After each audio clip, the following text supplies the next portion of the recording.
real big time. It was the record company BMG that Simon really started to make his mark. So the first the world ever heard of Simon Cowell was when he launched the music careers of Zig and Zag, the two puppets, and Robson and Jerome. This man should not be choosing who gets a record contract and who doesn't. The more he steps away from music, the better the world will be. So many people are snobby about music, and Simon isn't snobby, and that's what I love about Simon. Music snob or not, Simon was starting to make his presence felt. He rules with a rod of iron. You know, people don't realise how tough Simon is to please. That rod came into play when he was looking to sign an unknown Irish boy band, IOU. He told me I had to change the name, change the image, change four guys, basically get a new band. The first time I met Simon, I did a very bad audition, and he didn't like me at all. I said, Shane, don't worry. You know, I believe in you. I know you're a great singer. I want you to change your hair, lose a bit of weight, and he won't even know the difference. The gamble was on to fool Simon. He came back 4 months later, and we walked on the stage, probably the most nerve-wracking moment of my life, still to this day. And he goes, who's the new guy? Lou goes, oh, that's the new guy I got. I got rid of the other guy. He was terrible. So, and obviously, you know, you believe Louis will just say whatever it has to say to get a record deal. You know, for us, it was like, tell him anything. So he lied blind to Simon. IOU became Westlife and gave Simon a smash hit #1. But what should have been one of the best days of his life soon turned into the worst when he called his mother from America to tell her the news. He rang me and he was, I've never known him so excited. He was just dying for these lads to come over there and they're going to get #1. But unbeknown to Simon, his beloved father Eric had died only hours earlier. He just went to pieces. He was very, very close family and he was very shocked unexpectedly. And he really did that time. I've never realised how emotional he was till this happened. What are your memories of that day? Just, you know, just the two positions of just total, you know, euphoria because I believed in the band and I wanted to share the news with my mum and dad, and then, you know, the news of what had happened, and I had to get back to England, and, you know, it was like a... Where were you at the time? I was in Boston. So you rang your mum. I mean, would you ring to speak to your dad? Who would you normally talk to about it? I phoned them, both of them, to tell them the news, and my mum was acting in a kind of a strange way, and then she called me back and told me. And what was your immediate reaction to that? Oh, Piers, it was,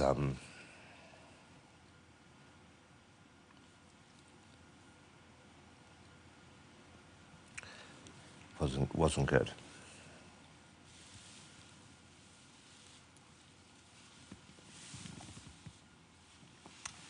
But, you know, you just got to deal with it. And, you know, went back and realised, you know, your first responsibility is that you got to look after your mum. And it was a horrible, horrible, horrible time. Like I said, you believe everyone's going to live forever, and they don't. And all the stuff you think you care about, you know, the hit records and stuff like that, it's just meaningless, you know. Is it sad for you? It must be that he didn't see what happened next, the fabulous success you then enjoyed, having seen you at rock bottom. Yeah. Yeah, he would have got a kick out of this, you know, and I often think about that. You know, I'd like to have seen his reaction, because I think he would have found it, you know, good fun. You know, he had a great sense of humour like that.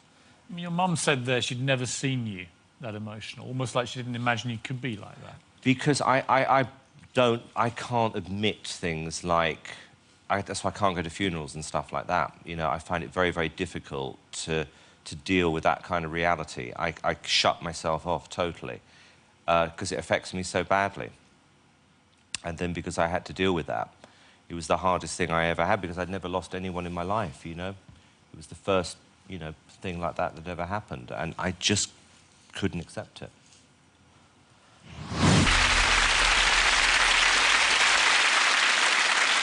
strange thing, I suppose, listening to you talk about your family in such a loving way and knowing how close you all are and knowing what a strong marriage your parents had for so long, is why you, at the age of 50, have never got married.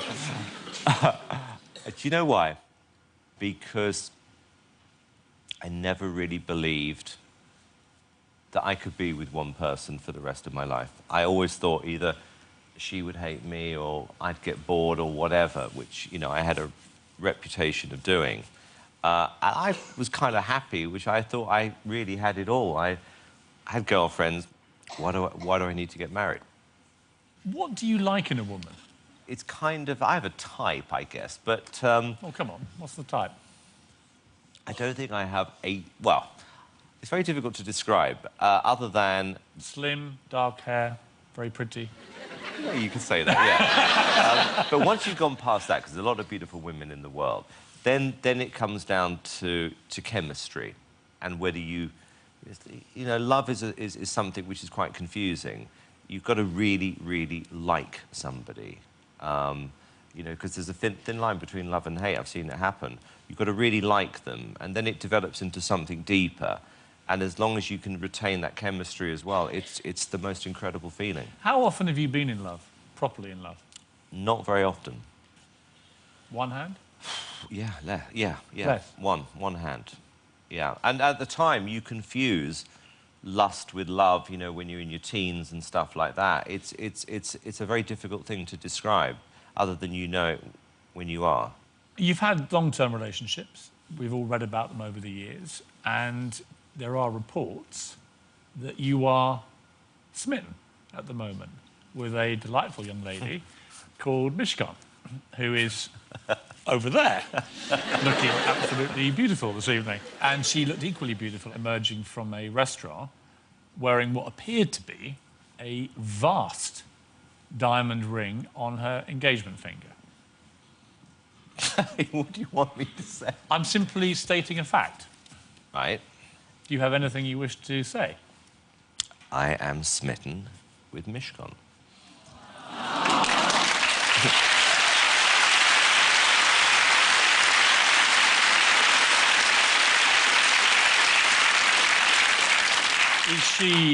Is she the one? I think she's the one, yeah.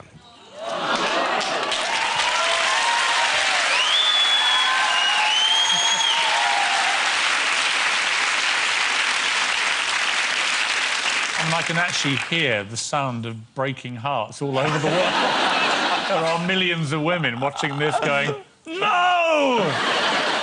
How would you describe her? You know, it's, you just know, you know, when you found somebody special. And I feel very, very happy for her. That